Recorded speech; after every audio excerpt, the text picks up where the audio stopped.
നമസ്കാരം.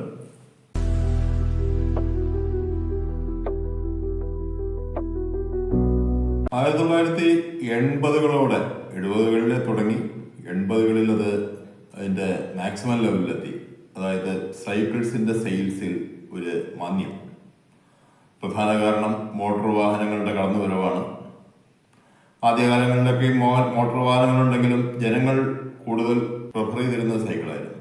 കാരണം ആദ്യകാലങ്ങളിലൊക്കെ മോട്ടോർ വാഹനങ്ങൾ എന്ന് പറഞ്ഞാൽ ലക്ഷറീസ് ആയിരുന്നു, അതിൻ്റെ ചിലവൊക്കെ വളരെ കൂടുതലായിരുന്നു. അതേസമയം 80-കളോടെ മോട്ടോർ വാഹനങ്ങളുടെയൊക്കെ ടെക്നോളജി മാറി തുടങ്ങി. അത് കുറെ കൂടിയൊക്കെ ചീപ്പായി. ഏകദേശം നമ്മുടെ നാട്ടിലും അറിയാമല്ലോ, നമുക്ക് ഈ 80-കളുടെ ഒരു തുടക്കത്തിലാണ് നമ്മുടെ നാട്ടിൽ മാരുതി 800 എന്നൊരു വാഹനം വരുന്നത്. അതോടെ കാറുകളുടെ വില കുറഞ്ഞു. അതുവരെ അംബാസഡറും പ്രീമിയർ പെറ്റ്നിയൊക്കെ ബുക്ക് ചെയ്ത് വർഷങ്ങൾ കാത്തിരുന്ന് പ്രധാനമന്ത്രിയുടെ വരെയൊക്കെ റെക്കമെൻഡേഷനിലൂടെയൊക്കെ വാങ്ങിച്ചിരുന്ന കാലം മാറി, വാഹനങ്ങൾ ചീപ്പായി. ഇതുപോലെയായിരുന്നു യൂറോപ്പിലെ അവസ്ഥ. ടെക്നോളജി മാറി, അതിനനുസരിച്ച് വാഹനങ്ങൾ ചീപ്പായി. അതോടെ ജനങ്ങൾ പതുക്കെ പതുക്കെ മോട്ടോർ വാഹനങ്ങളിലേക്ക് തിരിഞ്ഞു. പക്ഷെ ഈ കാലയളവിലും റാലി പുതിയ പുതിയ കമ്പനികളൊക്കെ ഏറ്റെടുത്തുകൊണ്ടിരിക്കുകയാണ്. മിക്കവാറും ഇംഗ്ലണ്ടിലുള്ള എല്ലാ കമ്പനികളും TA റാലി ഗ്രൂപ്പ് ഏറ്റെടുത്തു കഴിഞ്ഞു. ഒരു കുഴപ്പമെന്താന്ന് വെച്ചാൽ നമ്പർ 1 എന്ന് പറയാമെന്ന് മാത്രം. അതിനനുസരിച്ച് നമ്പർ 1 വന്നുകൊണ്ടിരിക്കുകയാണ് കടബാധ്യതയും. കാരണം ഇതൊക്കെ ഏറ്റെടുത്തിട്ട് അതിനനുസരിച്ച് സെയിൽസ് ഇല്ലെങ്കിൽ പൈസ ചെലവാക്കുന്നതിന് അർത്ഥമില്ലല്ലോ. നമ്മുടെ സ്റ്റേറ്റിന്റെ അവസ്ഥ തന്നെ നമ്പർ 1 എന്തുകൊണ്ടും. പൊങ്ങച്ചം പറയുന്ന കാര്യത്തിലാണെങ്കിലും കടബാധ്യതകളുടെ കാര്യത്തിലാണെങ്കിലും നമ്പർ 1 എന്നുള്ള ലെവലിലേക്ക് റാലി കമ്പനി പോയിക്കൊണ്ടിരിക്കുകയാണ്.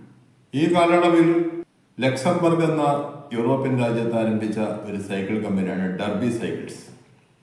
ലക്സംബർഗ് ഒരു ചെറിയ രാജ്യമാണ്. അവിടെ ഉൽപ്പാദനം തുടങ്ങിയെങ്കിൽ അവരുടെ മെയിൻ മാർക്കറ്റ് ജർമ്മനിയായിരുന്നു. ജർമ്മനി നമുക്കറിയാം, സൈക്കിളുകളുടെ ആരംഭം ജർമ്മനിയിൽ നിന്നാണ്. റൈസിൻ എന്ന പെഡലില്ലാത്ത സൈക്കിളിൽ നിന്നാണ് സൈക്കിളിന്റെ ആരംഭം.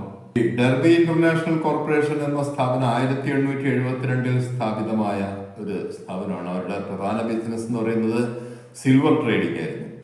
1987 TA റാലി ഗ്രൂപ്പിന് ഡർബി ഇന്റർനാഷണൽ കോർപ്പറേഷൻ ഏറ്റെടുത്തു.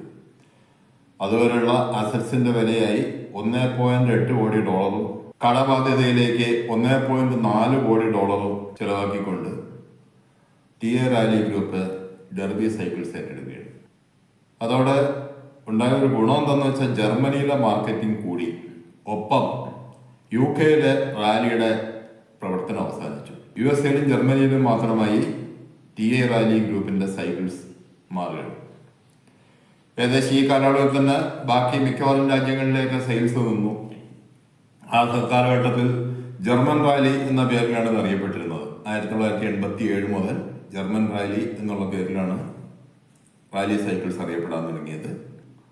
ഈ TA റാലിയുടെ സൈക്കിൾസ് കൂടാതെ മറ്റ് പല ചെറുകിട സൈക്കിൾ കമ്പനികളൊക്കെ ഏറ്റെടുത്തുകൊണ്ട് അവരും പതുക്കെ പതുക്കെ സൈക്കിൾ ബിസിനസ്സിലേക്ക് അങ്ങ് മുന്നേറുകയാണ്. പക്ഷെ അതും അധികകാലം നീണ്ടു വന്നില്ല. പ്രത്യേകിച്ച് US-ൽ 2001 ആയപ്പോഴേക്കും US-ൽ ആ കമ്പനിയെ പാപ്പരായി പ്രഖ്യാപിക്കുന്ന ഒരവസ്ഥയിലേക്ക് വരെത്തി. അത്രയും കടബാധ്യതകൾ, തിരിച്ചടയ്ക്കാനുള്ള രീതിയിലുള്ള സൈക്കിളിനുള്ള സെയിൽസ് ഇല്ല. അതിൽ വേറൊരു കാര്യമുണ്ട്. സൈക്കിൾസ് പുതിയ രീതിയിലുള്ള പല സൈക്കിൾസും വന്നുകൊണ്ടിരിക്കുകയാണ്. ലൈറ്റ് വെയിറ്റ് സൈക്കിൾസ് നമ്മൾ നേരത്തെ മനസ്സിലാക്കിയതാണ്. അതുകൂടാതെ റേസിംഗ് സൈക്കിൾസ്, ഇങ്ങനെ പല കമ്പനികളും സൈക്കിൾ വ്യവസായത്തിലേക്ക് വരികയാണ്. അപ്പോൾ ഒരു കമ്പനിക്കും വ്യക്തമായ ഒരു ലാഭം ഉണ്ടാക്കാൻ പറ്റാത്ത അവസ്ഥ.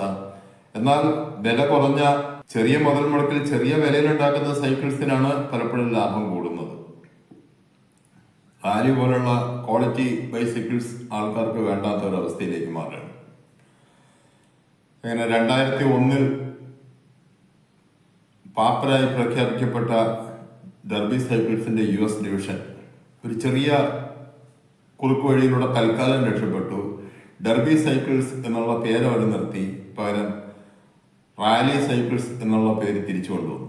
അതുവരെ US-ൽ കുറച്ചു കാലമായിട്ട് ഇല്ലാതിരുന്ന റാലി സൈക്കിൾസ് എന്ന പേരിൽ ആ കമ്പനി റീനെയിം ചെയ്തു. കുറച്ചു കാലം കൂടെയൊക്കെ മുന്നോട്ട് പോയി. പക്ഷേ വീണ്ടും സാമ്പത്തിക ബാധ്യതകൾ കൂടിക്കൊണ്ടിരിക്കുകയാണ്. 2011 ഡർബി സൈക്കിൾസിന്റെ യൂറോപ്പ് ഡിവിഷൻ പൊൻ ഹോൾഡിങ്സ് എന്ന നെതർലാൻഡ്സ് കമ്പനി ഏറ്റെടുക്കുന്നു. ലോകത്തിലെ 5ാമത്തെ വലിയ സൈക്കിൾ നിർമ്മാണ കമ്പനിയാണ് ഇന്ന് പൊൻ ഹോൾഡിങ്സ്. അവർ 2011 ഡെർബി സൈക്കിൾസ് ഏറ്റെടുത്തു. പക്ഷേ ഈ റാലി ഡിവിഷൻ മാത്രം അവർ വില കൊണ്ടൊത്തില്ല. ഡെർബി കോർപ്പറേഷനും റാലിയും വില കൊണ്ടൊത്തില്ല. അതുകൊണ്ട് റാലി പൊൻ ഹോൾഡിങ്സിന്റെ കീഴിൽ വന്നില്ല.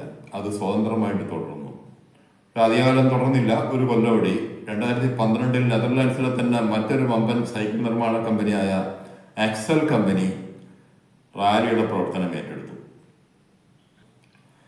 ഇന്ന് നമ്മൾ ഇവിടെ കാണുന്ന റാലി ക്ലാസിക് മാനൊക്കെ ആക്സൽ ഗ്രൂപ്പിന്റെ കീഴിൽ റാലി നിർമ്മിക്കുന്ന വാഹനങ്ങളാണ്.